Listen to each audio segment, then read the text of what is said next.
रतन टाटा जी का ही नाम ले लीजिए, जन्म समय पे कितने लोग जन्म लिए। आपके संग कभी ऐसा हुआ है कि आपने दो कुंडली एक ही समय के पैदा हुए लेकिन अलग अलग? देखिए, ऐसा हमारे साथ कई बार हुआ है। ज्योतिष शास्त्र के अनुसार जैसे ग्रहों की स्थिति बदलती रहती है, जी जी। तो इन बदलती स्थितियों का हमारे जीवन पे क्या प्रभाव होता है? ग्रहों का बहुत बड़ा प्रभाव है।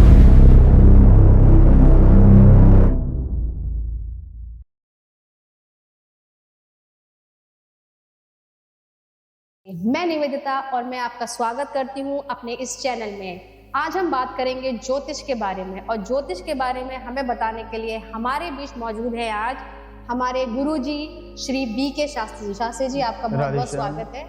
सबसे पहला सवाल जो सबके मन में है और जो मेरे मन में भी है वो ये है कि ज्योतिष है क्या? कि ज्योतिष एक नेत्र होता है। जैसे हमको कोई चीज दिखाई पड़ता है, हम उसको देखते हैं कि हाँ ये सही बात है। जैसे हम पढ़ने के लिए किताब उठाते हैं तो उसमें अक्षरों में लिखा रहता है, तो हमको ये लगता है कि हाँ ये शब्द सही है। ठीक उसी प्रकार से जब हम ज्योतिष की ओर बढ़ते हैं, हमको कुछ ग्रहों के माध्यम से दिखाई पड़ता है, तो हम लोग ये सोच लेते हैं कि हाँ ये चीज सही है। तो ये ग्रहों का एक पूरा रूप होता है जिसे ज्योतिष का सार कहा जाता है या ज्योतिष का नेत्र कहा जाता है, जिसे ज्योतिष का एक तत्व कहा जाता है। और ज्योतिष क्या है उसके बारे में बताया जाए। अच्छा, तो जैसे आपने अभी ग्रह का नाम लिया, जी जी।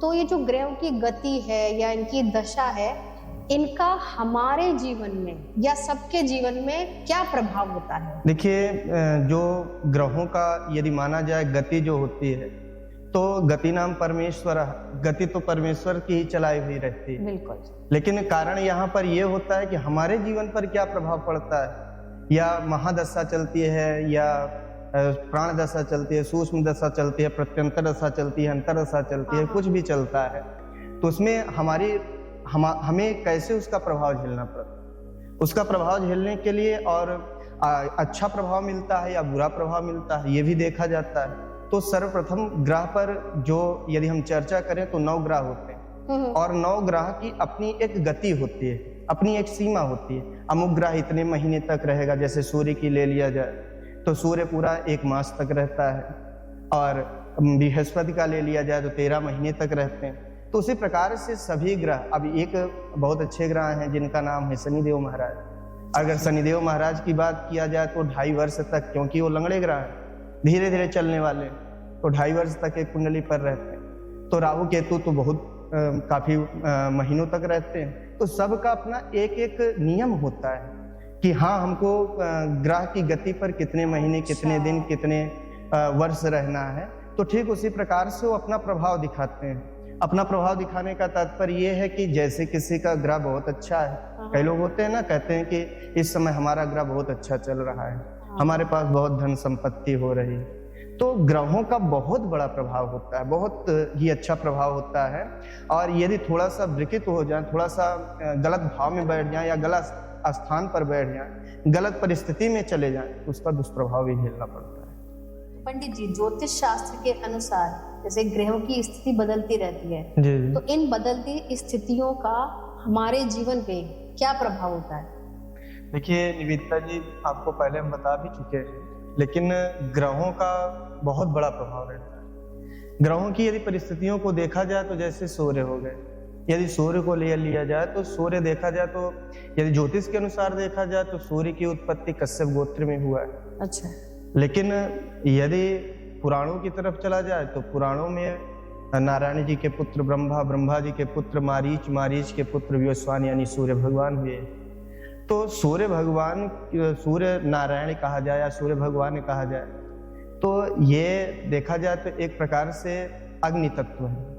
अच्छा। अग्नि तत्व, जैसे अगर हमारा कहते हैं ना कि सूर्य यदि केंद्र में हो कहीं तो रंक से राजा बना देते, त्रिकोणस्थ हो तो रंक से राजा बना देते, उच्च के हो तो रंक से राजा बना देते, स्वगृही हो तब भी बहुत बढ़िया प्रभाव होता है।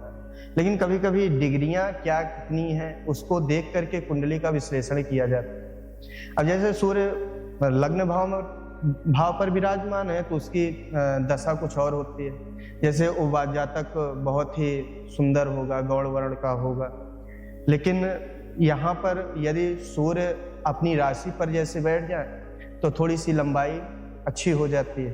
लेकिन जैसे चतुर्थ भाव में बैठ जाए, वृश्चिक राशि के होकर के बैठ जाए तो थोड़ा सा लंबाई तो कम होती है। ऐसा 99% लोगों में देखा गया है। लेकिन लंबाई कम होने के साथ साथ यहाँ के जो सूर्य होते हैं राजयोग कर्ता होते हैं। जैसे जैसे इनकी उम्र बढ़ती जाती है वैसे वैसे जिस भी व्यक्ति की कुंडली में सूर्य चतुर्थ भाव में रहते हैं उनकी उन्नति होती रहती है, उनके पिताजी की उन्नति होती रहती है। लेकिन कारण क्या है कि पिता की तरफ अगर चतुर्थ भाव में बैठे पिता की ओर दृष्टि डालते हैं तो पिता की ओर दृष्टि डालने का कारण ये होता है कि पुत्र और पिता में थोड़ा सा संबंध बढ़िया नहीं होता। लेकिन द्वितीय भाव का देखा जाए तो द्वितीय भाव की जो दृष्टि द्वितीय भाव में बैठने का जो कारण होता है वहां पर यदि बुध के साथ में बैठ जाए तो बहुत अच्छा प्रभाव रहता है, क्योंकि धन के भाव में बैठे रहते हैं। लेकिन फिर भी वहां पर एक कारण होता है, आंखों से थोड़ा सा कमजोरी पैदा कर देते हैं। आंखों में जैसे लेंस लग जाना या चश्मा का लग जाना या थोड़ा सा आंखों की कमजोरी। लेकिन पढ़ने में बड़ा अच्छा कार्य देते हैं, पढ़ाई में बड़ा अच्छा उद्योग कराते हैं कि हाँ पढ़ने में आप अच्छे हो जाओ और धन की ओर अब आप बहुत बढ़िया जाओ। लेकिन थोड़ा सा शरीर में रोग भी पैदा कर देते हैं सूर्य। जैसे किसी नस का फड़कना, बार बार सिर दर्द का होना, क्योंकि विटामिन डी का सबसे बड़ा कारण सूर्य ही होता है। यदि सूर्य भगवान प्रबल है तो समझ लीजिए कि आपके शरीर में विटामिन डी की कमी नहीं। और सूर्य भगवान थोड़ा सा भी कमजोर हुए कि कहते हैं ना कि हमारी हड्डियों में कमजोरी आ गई, अब चलो डॉक्टर को दिखाओ, ओमेगा 3 खाओ, अनेकानेक प्रकार के कहते हैं। लेकिन यदि सूर्य भगवान कहीं परिस्थितियों पर कमजोर हो रहे हैं तो उनका उपाय भी होता है। अच्छा, जैसे उपाय क्या करना है हमको, किसी की कुंडली में हर स्थान पर सूर्य बैठे हैं तो जरूरी नहीं कि हम रत्न ही धारण करें। अच्छा। हमको पूजा पाठ भी करना चाहिए। जैसे अब तृतीय भाव में पराक्रम भाव होता है, रत्न पे हम आएंगे और उपाय भी बताएंगे। लेकिन जैसे तृतीय भाव में बैठ गए तो पराक्रम का एक भाव होता है, वहां पर बहुत अच्छा पराक्रम दिखाते हैं, समाज में नाम ऊंचा करते हैं। लेकिन माता या पिता में थोड़ा सा कभी कभी ऑपरेशन का भी योग बना देते हैं। अच्छा, ऐसा दृष्टि पड़ने के कारण सूर्य का प्रभाव रहता है। चतुर्थ भाव की चर्चा आपको की है। चतुर्थ भाव में बैठने के कारण माता पिता को, दोनों लोगों को थोड़ा सा स्वास्थ्य यानी पेट या हड्डियों से कुछ समस्या पैदा करते हैं और जातक को थोड़ा उन्नति की ओर ले जाते हैं, लेकिन धीरे धीरे धीरे अपने पद पर उनको पहुंचाते हैं, पर धीरे धीरे परेशानियां देने के बाद परेशानी। अब जैसे सूर्य बुध के साथ में बैठ जाए केंद्रगत होकर के तो बुधादित्य योग बना देता है, तो बहुत अच्छा योग होता है, तो रंग से राजा बना देता है। लेकिन कहीं सूर्य के साथ बैठ गए तो सूर्य शुक्र के साथ में बैठ गए तो वहां पर थोड़ा सा शुक्र अस्त हो जाता है, तो शुक्र अपना प्रभाव नहीं पहुंचा पाता। फिर भी चतुर्थ भाव का शुक्र और सूर्य राजयोग कारक होते हैं। पंचम भाव में बैठ गए सूर्य भगवान तो वहां पर विद्या का सबसे ज्यादा प्रभाव दिलाते हैं सूर्य। हाँ, सूर्य भगवान। और 90% जहां तक हमने खोज किया है अपने आप से स्वयं दूसरों की कुंडली पढ़ करके देखा है, तो उसमें सूर्य भगवान यदि पंचम भाव में बैठे हैं तो पहली संतान भी पुत्र का ही योग बनाते हैं। अच्छा। और फिर उसके बाद, लेकिन इसमें भी परिस्थितियां होती हैं, जैसे कन्या राशि के सूर्य इस पर हो गए तो पहली संतान को पुत्री का भी योग बना देते हैं। डिपेंड तो करता है। ये कुंडलियों के माध्यम से डिपेंड करता है। छठे भाव में जैसे सूर्य भगवान बैठ गए तो छठे भाव में सूर्य भगवान का बैठने का कारण ये है कि जो सूर्य है तो वहां पर थोड़ा सा नेत्रों से कमजोरी पैदा करते हैं, लेकिन आपके रोग और शत्रु को मारते रहते हैं। ओके। और आपके अंदर कोई रोग जैसे आता है तो बहुत जल्दी ठीक हो जाए। सूर्य की अगर कृपा है तो, सूर्य भगवान की कृपा है।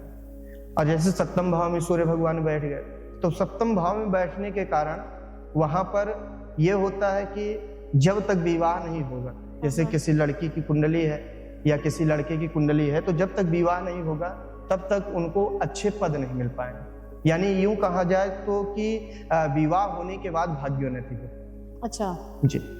अष्टम भाव मृत्यु का कारक होता है। अगर सूर्य अष्टम, यदि अष्टम भाव में सूर्य भगवान बैठ जाए तो यहाँ पे सर्वप्रथम देखा जाए तो थोड़ा सा एक दोष लगता है, जिसको हम डाकिनी दोष बोल दे या पित्त दोष तक, अच्छा। पित्त दोष भी बोल सकते हैं। तो लेकिन सूर्य यहाँ पर बैठने के कारण सारा कार्य तो बहुत बढ़िया होता है, लेकिन कभी कभी बच्चे जो रहते हैं ना, वो भांग का गोला खाना प्रारंभ करते हैं, नशा करना प्रारंभ कर देते हैं, शराब पीना प्रारंभ कर देते हैं, मांस का सेवन करना प्रारंभ कर देते हैं। तो जैसे अगर ये एक सवाल मेरे मन में आ रहा है जो मैं पूछ लेती हूँ यहीं पे, जैसे आपने बोला सप्तम भाव में पंडित को मैंने किसी को दिखाई कुंडली जैसे जी, जी। मैंने- और उन्होंने हमें बता दिया, फिर भी बच्चे कर लेते हैं, इसको रोक सकते हैं कि हमें पता है तब? बिल्कुल रोकने का, इसमें भी ज्योतिष इसीलिए बना ही है कि यदि हम गलत मार्ग पर जा रहे हैं तो पहले ही अध्ययन करवा कर ज्योतिष को यानी कुंडली को दिखवा करके हम उस क्षेत्र को रोक सकते हैं, जिस क्षेत्र पे हमारा बालक गंदे रास्ते पर जाने वाला हो उसको रोक सकते हैं कि हाँ भैया वापस आ जाइए, आप अच्छे मार्ग पर चलिए, आप अच्छे कुल के हैं, आप अच्छे लोगों के संतानें हैं, आप ऋषि मुनियों की संतानें हैं, जो हमारे भारत के यानी कि ऋषि मुनि रहे हैं, बड़े बड़े संत रहे हैं, सब ने सूखे पत्ते खा करके ज्योतिष का निर्माण किया। चाहे वो ब्रह्मा जी को ले लीजिए, चाहे वो पाराशर जी को ले लीजिए, वशिष्ठ जी को ले लीजिए, बड़े बड़े ऋषि हुए, तो सब ने ज्योतिष का बड़ा सुंदर अध्ययन किया है। तो उन्होंने अपने पुस्तकों में लिखा है, अपनी किताबों में लिखा है, तो उसी को हम आप प्रतिपादित कर रहे हैं। अब तो कुछ नई नई खोजें भी आ रही हैं। अब जैसे सूर्य की ही बात कर रहे हैं तो अष्टम भाव का सूर्य जो रहता है, ये थोड़ा सा मृत्यु के समय कुछ न कुछ रोग दे देते हैं। जैसे होता है कि हाँ कहीं गांठ बढ़ जाए, अच्छा, या यूं कहा जाए कि बड़ी परिस्थितियों में कोई हो और कैंसर जैसी बीमारी पैदा हो जाए, अल्सर जैसी बीमारी पैदा हो जाए। अच्छा, तो अंत जो रहता है वो थोड़ा सा भाग्य के अनुसार, मतलब अपने कर्म के अनुसार वो बुरा हो जाए। ओके, और नवम भाव का सूर्य तो राजा हो, क्योंकि त्रिकोणस्थ है। अच्छा, और दसम भाव का सूर्य जो कर्म भाव के हैं, तो यहाँ पर सूर्य देखा जाए तो यदि पढ़ाई लिखाई कर रहे हैं लोग बाग, तो जैसे कोई चाहे वो बालिका हो या बालक हो, यदि पढ़ाई लिखाई कर रहे हैं तो आगे चल करके उनको पहले छोटी जॉब दिलाते, फिर बड़ी, फिर उससे बड़ी, फिर उससे बड़ी, फिर उनको जहां तक मतलब कि उनके कर्म रहते हैं, उनके भाग्य रहते हैं, वहां तक उनको मेहनत करेंगे उस जी, हिसाब से उनको वहां वो तक प्रभाव करता है। वहां तक पहुंचा देते। ओके, एकादश भाव की बात करें तो लाभेश होते हैं, हाँ, यहाँ पर सूर्य भगवान अच्छा खासा लाभ देते हैं। और दसम भाव में वैसे भी प्रशासनिक क्षेत्र, मंगल बैठ जाए, बुध बैठ जाए, सूर्य एक साथ बैठ जाए, तो प्रशासनिक क्षेत्र या कोई बड़े नेता जैसे राजनेता, विधायक, सांसद तक बना देते हैं। लेकिन परिस्थितियां क्या है, परिस्थिति उच्च के हैं, स्वगृही हैं, नीच के हैं, कैसे हैं? सूर्य देवता, सूर्य देव का। अच्छा, और एकादश की भाव और द्वादश की बात करें तो द्वादश में भी थोड़ा सा नेत्र रोगी और माइंड का थोड़ा सा कुछ समस्या पैदा करते हैं कि हाँ बुद्धि में, हमारे बुद्धि में क्या आ रहा है, थोड़ा सा गलत, क्योंकि व्ययेश है, व्यय भाव में बैठे तो थोड़ा सा अकारण खर्च भी होता रहता है। और अच्छा, अगर हमको जैसे इनका उपाय भी करना है तो इनके लिए मंत्र भी है, रत्न भी है, अच्छा, और इनके लिए कुछ जड़ी भी है।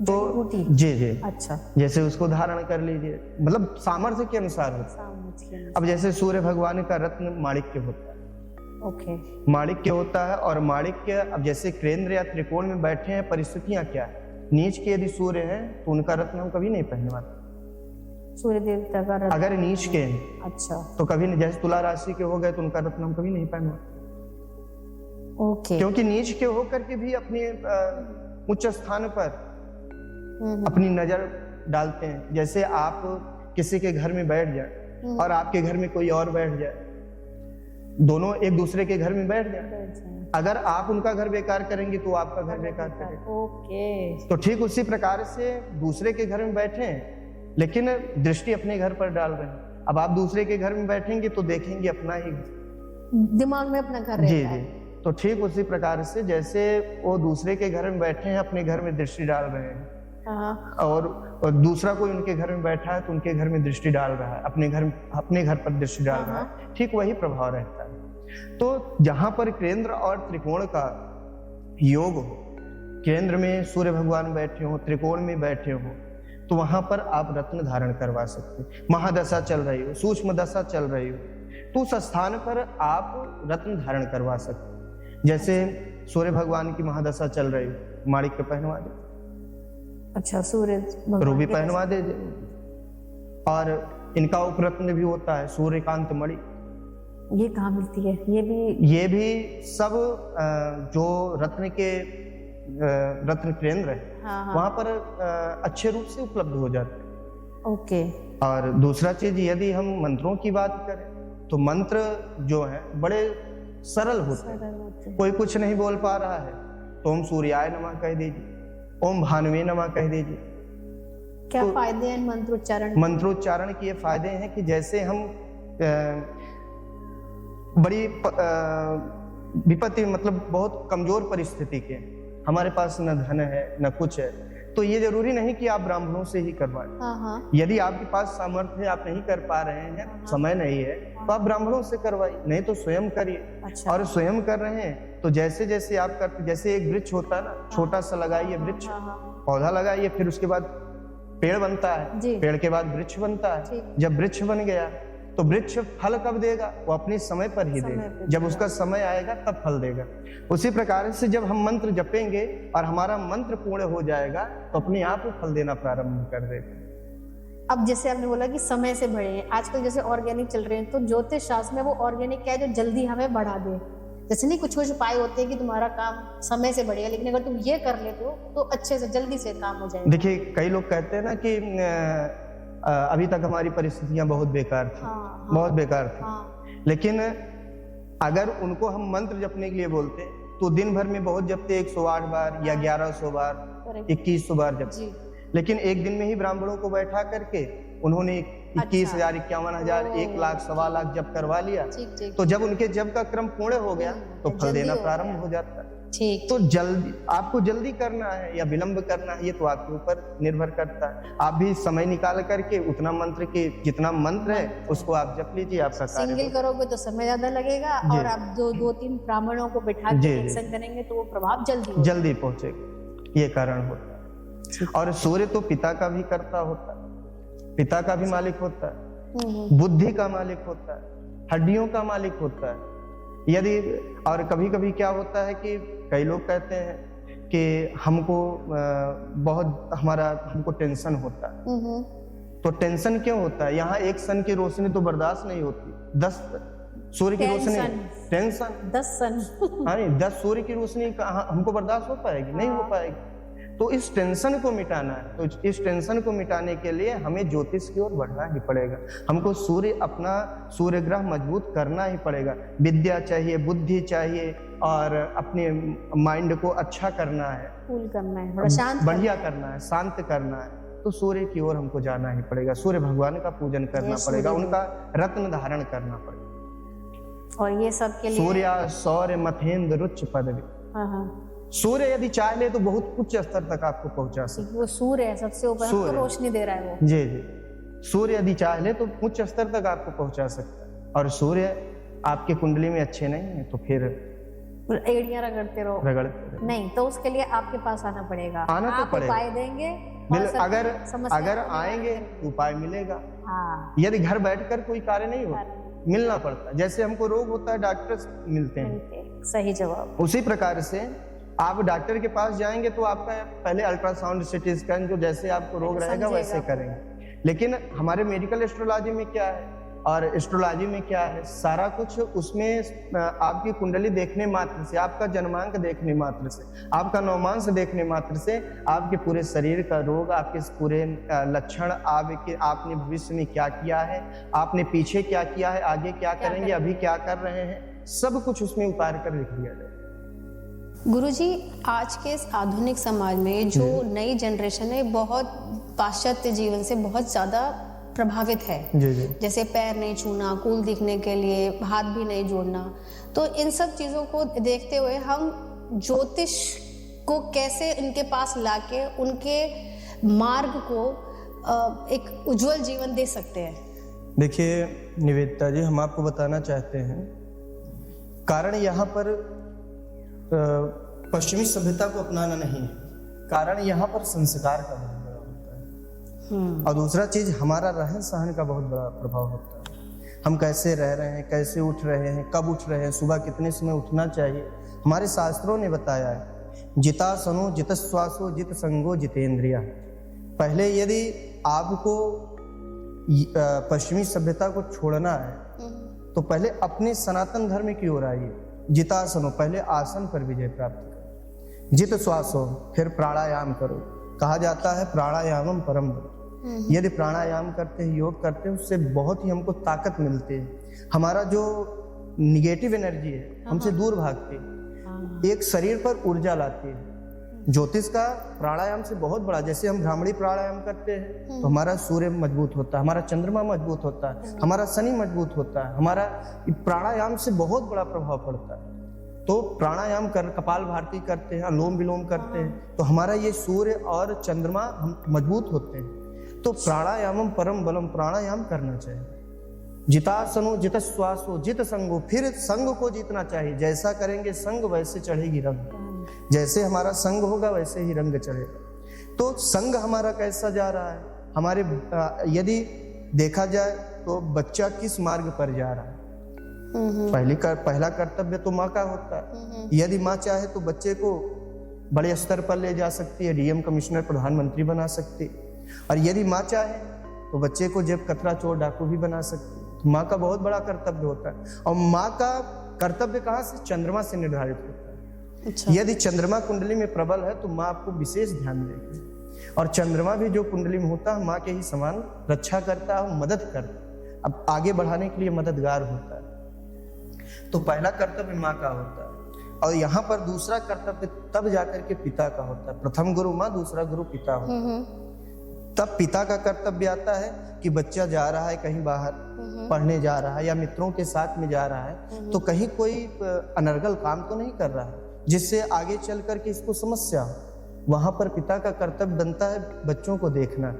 और पिता आजकल उन लोगों के पास समय नहीं है, टाइम ना होने के कारण बच्चों पर ध्यान नहीं दे पा रहे। बच्चे की कुंडली कुछ और दिखा रही है, लेकर कहीं और चले जाते हैं। अब जैसे कहा जाए कि अब माँ तो कहीं हर स्थान पर जा नहीं सकती, चलिए गुरुजी के पास। अब नजदीक हो तो ठीक है, दूरी है तो कहाँ पर जा पाएंगे गुरुजी के पास, या तो उतना उनके पास संसाधन है। तो ठीक पिता का कर्तव्य बनता है कि बच्चे की कुंडली दिखाए। और आजकल के माँ तो बहुत मानती है, लेकिन पिताजी लोग थोड़ा सा झुक जाते हैं। तो पिता का कर्तव्य बनता है कि बच्चे की कुंडली दिखाएं, बच्चा किस मार्ग पर जाना चाहता है। कई लोग होते हैं तो उनकी कुंडली में संत बनना लिखा रहता है, उनको आप पता चलता है टेक्निकल लाइन में डाल रहे हैं, आईएएस की तैयारी कर रहे हैं, पीसीएस की तैयारी, कहाँ से बन पाएंगे जब उनकी कुंडली में संत है। अगर उनको मिल भी जाएगा तो संत बन जाएंगे, घूम फिर के वहीं पहुंचेंगे। और दूसरा चीज, उनकी कुंडली में लिखा है कि आप आईएएस बनेंगे, और आप उनको डाल रहे नहीं बेटा बिजनेसमैन बन, तो ना तो आईएएस बन पाएंगे ना तो ठीक से बिजनेसमैन बन पाएंगे। तीसरी बात ये है कि जैसे हमारी कुंडली में लिखा है कि हम एक सफल डॉक्टर बनेंगे, लेकिन डॉक्टर बनने की जगह पे आपने उनको कह दिया जाओ बेटा इंजीनियर बन जाओ, तो कहाँ से बन पाएगा वो बालक, कहाँ से बन पाएगा इंजीनियर जब उनकी कुंडली में ये चीज दर्शाया ही नहीं गया है, तो कहाँ से बन पाएगा। ऐसे छोटी छोटी चीजें होती हैं, लेकिन हम चूक कर जाते हैं। हम किसी को ना कुंडली दिखाते हैं, ना किसी के पास जाते हैं, ना तो किसी से पूछते हैं, तो जानकारी कहाँ से मिलेगी। और तीसरी बात आपने यहाँ पर बहुत अच्छा कहा कि जो माता पिता का कर्तव्य होता है, माता पिता के चरण नहीं छूते। तो माता पिता का चरण स्पर्श कर, क्योंकि पिता सूर्य होता है, जिसका सूर्य एकदम बेकार हो, पिता की सेवा करना प्रारंभ कर दे, सूर्य प्रबल हो जाएगा। चंद्रमा बेकार हो, खराब हो, खराब परिस्थिति के हो, अंतरदशा में खराब चल रहे हो, नवमांश में खराब हो, या किसी भी प्रकार से होरा कुंडली में गड़बड़ हो, तो आप माता की सेवा करना प्रारंभ कर दीजिए, आपके चंद्रमा प्रबल हो जाएगा। लेकिन फिर भी कारण बनता है कि अभिवादनशीलस्य नित्यम वृद्धोपसेविना चत्वारि तस्य वर्धन्ते आयुर्विद्या यशोबना।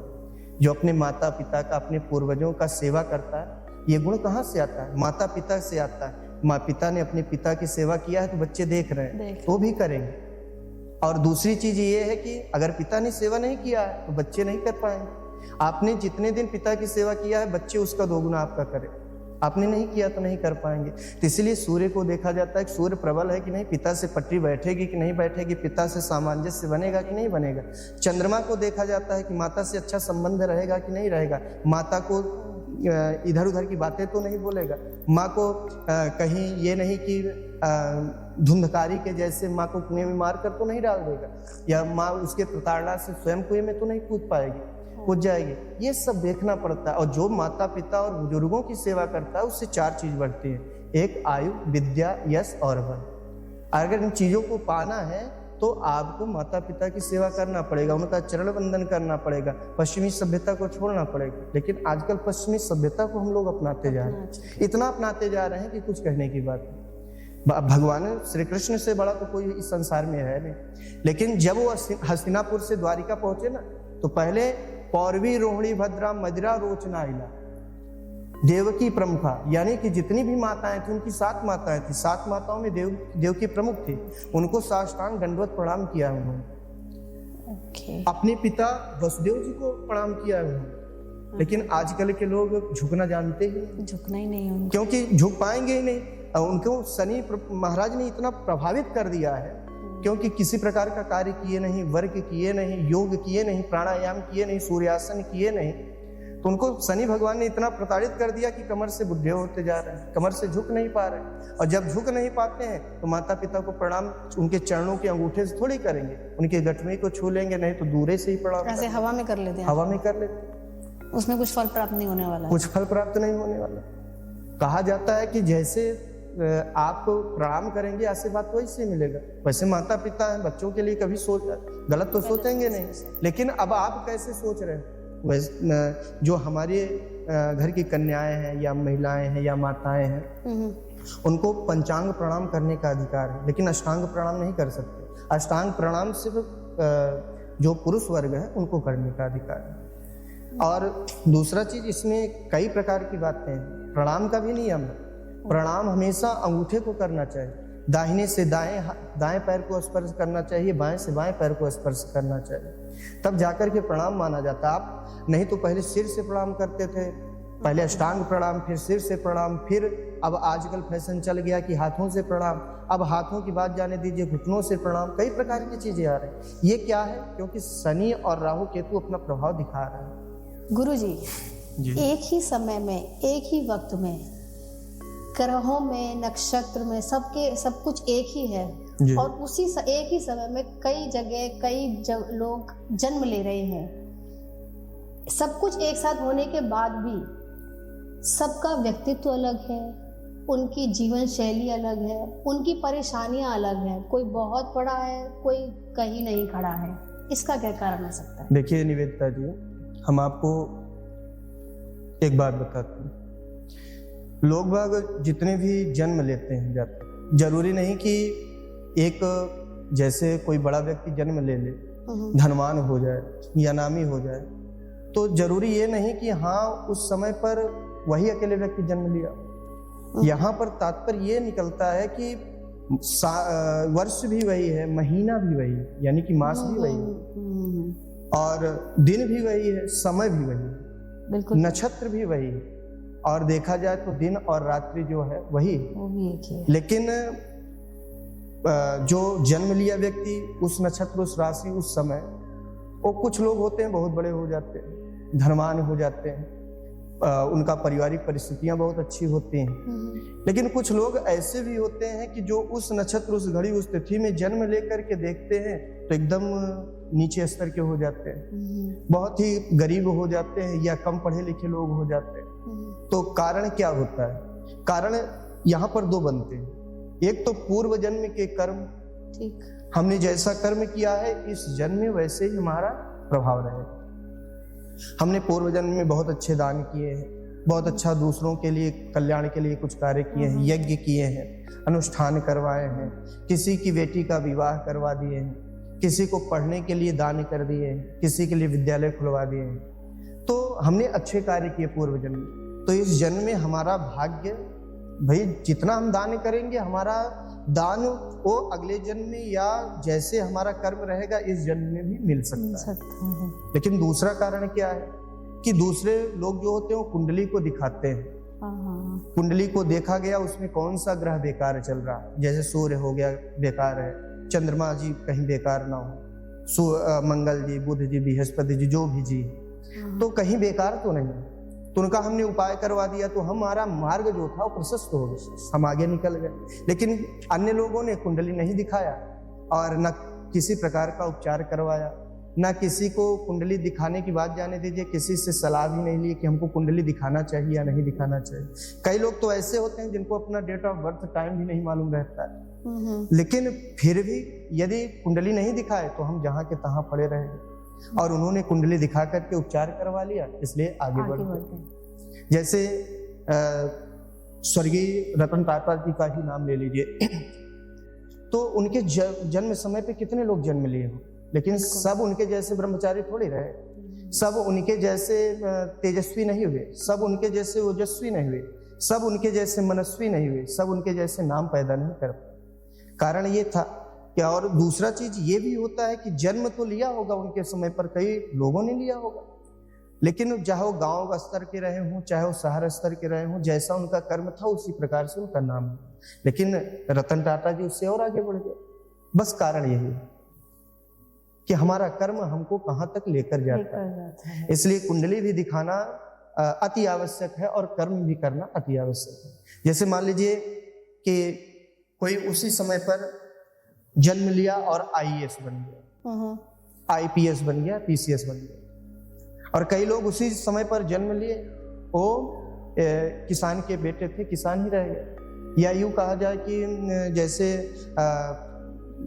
पढ़ने लिखने में भी बहुत अच्छे थे, लेकिन उनकी कुंडली में ये था कि कर्म और बढ़िया से करिए तो आप अग्रसर हो जाएंगे, लेकिन उन्होंने कर्म किया ही नहीं। और कर्म नहीं किए तो वही बाद में पता चलता है कि नीचे स्तर के होते चले जाते हैं, न धनवान बन पाते हैं, न विद्या अध्ययन कर पाते हैं ठीक से, न कोई भी व्यापार उनका ठीक से चलने पाता है, वो गिरते चले जाते हैं। तो इसीलिए ग्रहों की परिस्थितियां बहुत आवश्यक है कि ग्रह देखा जाए, ग्रह की जांच करवाई जाए, ग्रह हमारा कौन सा स्ट्रांग हो रहा है, कौन सा कमजोर पड़ रहा है, तो उसको देखना पड़ता है। इसलिए ज्योतिषियों के पास जाना चाहिए, क्योंकि ज्योतिष करता बहुत अच्छे बहुत लोग होते हैं, लेकिन जो जिस विषय का डॉक्टर हो उस विषय उसके पास जाना चाहिए। जैसे अब कोई बहुत बड़ा डॉक्टर हो, कोई एमबीबीएस करके आया है और कोई छोटी मोटी डिग्री ले लिया, या मतलब कि गांव में मेडिकल स्टोर खोलकर झोला छाप बोला जाए तो बैठ गए। लेकिन यदि जो एमबीबीएस एमडी है उनके पास जाएंगे तो हमको सलाह बहुत बढ़िया मिलेगी, लेकिन अगर उनके पास जाते हैं जो थोड़ा सा कम पढ़े लिखे लोग हैं, उनके पास जाते हैं तो आपको दवा दे दिए, फायदा कर गई तो ठीक है, निश्चित है।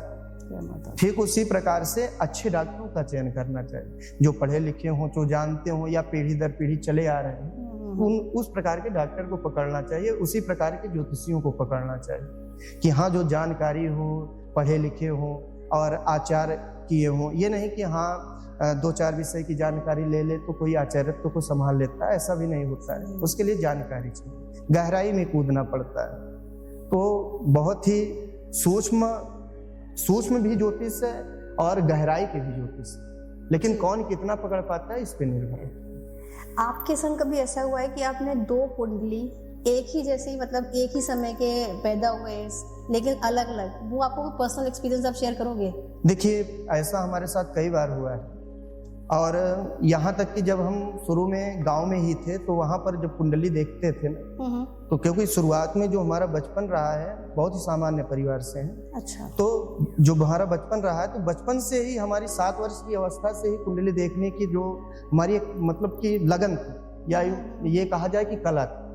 जब हम कुंडली देखते थे तो मिलान करते थे कि किसकी कुंडली किससे मैच कर रही है, किससे मिल रही है। अच्छा। तो उसके ऊपर हम स्वयं खोज करते थे कि इनका व्यवहार कैसा है, इनका व्यवहार कैसा है। तो ऐसी हमारे पास कई कुंडलियां हैं जिनको हम देखते थे कि एक कोई बहुत बड़े पद पर चले गए हैं और एक बहुत छोटे पद पर है, या एक तो कुछ भी नहीं कर रहे हैं। ऐसी कुंडलियों को हमने देखा है। तो जिन्होंने ग्रह शांति को करवाया, जिन्होंने रत्नों को धारण किया, जिन्होंने पूजा पाठ करवाया और जिन्होंने स्वयं पूजा किया, उनको देखे वो आगे निकल गए, और जो बाधित ग्रह थे उनका जिन्होंने निवारण नहीं करवाया वहीं पे रहे। तो कारण ये बहुत बड़ा कारण है। इसी में ज्योतिष शास्त्र आपका मदद करता है। जी, ज्योतिष शास्त्र इसीलिए कहा गया है क्योंकि हमारे जो ऋषि थे, चाहे वो पाराशर ऋषि रहे हों, क्योंकि पाराशर ऋषि की कलिकाल में सबसे ज्यादा महत्वपूर्ण ज्योतिष रही। और पाराशर ऋषि, क्योंकि यदि कहा जाए द्वापरे समृ प्राप्ते तृतीय युग परे जाता पराशरा द्वेगी वासव्याम कल्याण, ये व्यास जी के पिताजी हैं पाराशर। ओके। वशिष्ठ जी के पुत्र भूयस यानी शक्ति जो रहे नहीं, अच्छा। उनके पुत्र पाराशर हुए, जो सबको सबके बारे में या ये कहा जाए कि सारे जगत के बारे में एकत्र करके एक स्थान पर ला करके रख दिया गया है। जैसे ब्रह्मांड है ना, कई ब्रह्मांड भगवान के रोम रोम में लुढ़क रहे हैं, तो उसमें से एक पूरा ब्रह्मांड ला करके जो एक स्थान पर पूरे ब्रह्मांड को ला करके रख दिया। ज्योतिष के वो बहुत बड़े ज्ञानी थे। तो भूत भविष्य वर्तमान त्रिस्कंधी ज्योतिष यानी सिद्धांत ज्योतिष, होरा ज्योतिष और उसके साथ साथ संहिता ज्योतिष, तीनों के मर्मज्ञ थे। बाप रे। तो जो भूत भविष्य और वर्तमान कब क्या होगा, कब क्या हुआ था, कब क्या होने वाला है, सारा कुछ अपने एक ही पुस्तक में निचोड़ करके रखे। जैसे कई लोगों के होता है कि कुंडली देखी, हमें पता है कि तुझे आज नहीं जाना है, एक्सीडेंट हो सकता है, बहुत से लोग तब भी सुनते नहीं हैं। जी जी। उसमें किस तरह से मदद कर सकते हैं? देखिए, कई लोग सुनते नहीं। हाँ, क्यों नहीं सुनते हैं? क्योंकि उनको ज्ञान नहीं, उनको किसी ने बताया नहीं, कभी किसी गुरु से मिले नहीं। क्योंकि गुरु का तात्पर्य यही होता है अंधकार से प्रकाश की ओर जाना। गोकारा अंधकारस्य, जो गुरु होते हैं ना, वो अंधकार से प्रकाश की ओर लेकर जाते हैं। तो जब हम किसी ज्योतिषाचार्यों के पास जाएंगे, किसी को अपनी कुंडली दिखाएंगे, तब जाकर के हमको मालूम चलेगा कि जाना कहाँ। और ये कुंडली ऐसी चीज होती है जो एक सेकंड के बारे में बता देती है कि हमको कब क्या होना है, कैसे होना है, किस मार्ग पर आज जाना है कि नहीं जाना है। लेकिन लोग क्या करते हैं कि कुंडली न दिखा करके अपनी मनमानी कार्य करते हैं। जैसे हमारे यहाँ कहा गया है, नाड़ी दोषो ही विप्राणाम वर्ण दोषो ही क्षत्रिया। जो हमारे नाड़ी दोष होते हैं, वर्ण दोष होते हैं, गण दोष होते हैं और अनेकानेक प्रकार के विवाह में दोष होते हैं। अब आजकल क्या हो रहा है कि हम लोग उसको दिखा ही नहीं रहे, हम लोग उससे दूर भागते जा रहे हैं। मन मिल गया, विवाह हो गया, विवाह हो गया। लेकिन उसको दिखाना चाहिए। यदि मान लीजिए नाड़ी दोष 3 होते हैं, यदि आदि आदि हो गए, मध्य मध्य हो गए और अंत अंत हो गए, तो तीनों में खतरा है। कहीं पर छोड़ने की व्यवस्था बताई गई है, तलाक हो जाएगा। वैसे अपने सनातन धर्म में तलाक का कहीं वर्णन नहीं है। क्यों? चाहे पति चाहे जैसा हो, वैसे इस पर हम कभी आएंगे। लेकिन इस समय क्या है कि हम ज्योतिष पर चल रहे हैं। हाँ। तो ज्योतिष में यदि देखा जाए तो हमारा जो परिवेश रहा है, यदि इस पर हम विचार करें, इसी पर हम विचार करें, तो हमारे पहले की जो माताएं रहती थी या जो पुरुष वर्ग रहता था, वो एक बार पाणी ग्रहण संस्कार कर लेता था तो फिर छोड़ता नहीं था। ये तो विदेशों का कल्चर है कि हम लोग एनिवर्सरी मनाते हैं और उसके साथ साथ बर्थडे मनाते हैं, तो उसमें भी कई प्रकार की चीजें होती हैं। अच्छा। तो जो ये वर्षगांठ मनाया जाता है, अपने भारत का परंपरा नहीं रहा, ये विदेशों का परंपरा रहा है कि इनके साथ में हमारा 1 वर्ष व्यतीत हो गया, 2 वर्ष व्यतीत हो गए, 3 वर्ष व्यतीत हो गए। और जो ये बर्थडे भी मनाया जाता है, इसमें दीपक जला करके बुझाने की परंपरा नहीं है। पहले के लोग दीपक बुझाते थे तो कपड़े से बुझाते थे, नहीं तो वो ऐसे भी कहा जाता है कि अपने कुल का दीपक कभी बुझाना नहीं चाहिए। तो दीपक भी लोग बाग जलाते हैं। यहाँ पर आप दीपक जलाइए, आप बर्थडे मनाइए, कोई दिक्कत नहीं है। लेकिन उसमें आप गंगा आदि नदियों पर चले जाइए, उतने दीपक जला करके प्रवाहित कर दीजिए। आप बड़े लोगों का चरण स्पर्श करिए, मंगला चरण का जो मंगल मंत्र है उनका उच्चारण करवाइए, ब्राह्मणों को बुलवाइए, स्वयं भगवान का जप करिए कि हे प्रभु, आपने मुझे एक और वर्ष प्रदान कर दिया, आज हम इतने वर्ष के हो गए। तो ये सब अपने यहाँ की जो सनातन परंपरा है उसको अपनाना चाहिए। ये जो विदेशी चीजें हैं उन पर थोड़ा सा ध्यान देना चाहिए, क्योंकि विदेशी लोग तो अपना स्वयं का जो कल्चर है उसको अपना रहे हैं, सनातन धर्म को अपनाते जा रहे हैं। तो इस पर विशेष ध्यान देना चाहिए और भगवान का मंगलाचरण जरूर करवाना चाहिए, उसी से मंगल कार्य होने वाला है। जैसे आपने भी बोला कि सालगिरह नहीं मनाते, हमारे सनातन धर्म में तिथि के अनुसार चीजें चलती हैं। जी जी। तो वो तिथि अनुसार फिर चीजें नहीं तो हमारे धर्म में होती हैं। जी जी। वो उससे किस तरह से अलग है? देखिए, वो कैलेंडर ईयर से चलता है, ये नक्षत्र से चलता है कि ये स्थिति इस तरह? देखिए, हमारे यहाँ ये जो ग्रेगोरियन का कैलेंडर है ये नहीं चलता नहीं है। चलता। ये हमारे यहाँ तिथियां चलती हैं। देखिए कभी कभी होता है ना कि एकादशी के पहले दशमी लग जाती है, एक तिथि का हानि हो जाता है, या एकादशी थोड़ा सा द्वादशी युक्त है, कम हो जाता है, या प्रतिपदा इतने समय तक है, इतने समय तक, तो तिथियों का हानि, यानी कि ये कहा जाए तो हम जो 365 दिन लोग बाग लेकर चलते हैं हाँ, वो 360 ही दिन अपने होते हैं, हमारे और उसमें से छठ करके जो 32 महीने पर मलमास लगता है ये आ जाता है। अच्छा, और हम हिंदू धर्म के, अपने धर्म के मतलब सनातन के हिसाब से चले तो हम वो जो सेलिब्रेशन हम साल में करते हैं वो शायद हम उस टाइम पे रुके, वो जो मलमास चलता है वहाँ उस टाइम पे सेलिब्रेट करें, अपने धर्म के हिसाब से आगे बढ़ के उस चीज को करें तो वो फलीभूत होगा। जो ये कहा जाए कि जो 32 महीने होते हैं, हाँ 32 यानी कि 12 से गुणा किया जाए, 12 महीने का एक वर्ष होता है, हाँ 12 महीने का एक वर्ष होता है, जी, लेकिन यहाँ पर 32 महीने के बाद मलमास लगता है, जिसको खड़मास के नाम से जाना जाता है, जिसको ये कहा जाए कि शंकर भगवान के लिए स्पेशल दिन बनाया गया, जिसमें हिरण्यकश्यप का वध किया गया, क्योंकि हिरण्यकश्यप ने क्या किया था कि 12 महीने होते हैं, तो 12 महीनों में न मरने का वरदान प्राप्त किया था, तो भगवान ने उनके लिए 13वां महीना बनाया। अच्छा, धन्यवाद गुरुजी, आपने अपना अपना बहुमूल्य समय निकाला, यहाँ आए, हम सबको इतनी अच्छी जानकारी दी जिससे शायद हम कभी समझ ही नहीं पाते। जो ये न्यू जनरेशन है जो बाहर की संस्कृति से इतनी प्रभावित है, जो अपने संस्कार कहीं ना कहीं छोड़ती जा रही है, भूलती जा रही है, उनको वापस से उनके मूलों पे लाने के लिए, यह बताने के लिए कि उनके माँ बाप उनके जीवन में कितने आवश्यक हैं और उन्हीं की ब्लेसिंग से, उन्हीं के आशीर्वाद से उनको थोड़ा समय देने से वो किस पथ पे आगे बढ़ सकते हैं, और ज्योतिष उनकी इस चीज़ में किस तरह से मदद कर सकती है अपने करियर को बनाने में, अपनी कठिनाइयों को ख़त्म करने में। आप सभी का धन्यवाद गुरुजी, आपका भी बहुत बहुत धन्यवाद। बहुत बहुत धन्यवाद। राधे श्याम। राधे श्याम, राधे राधे।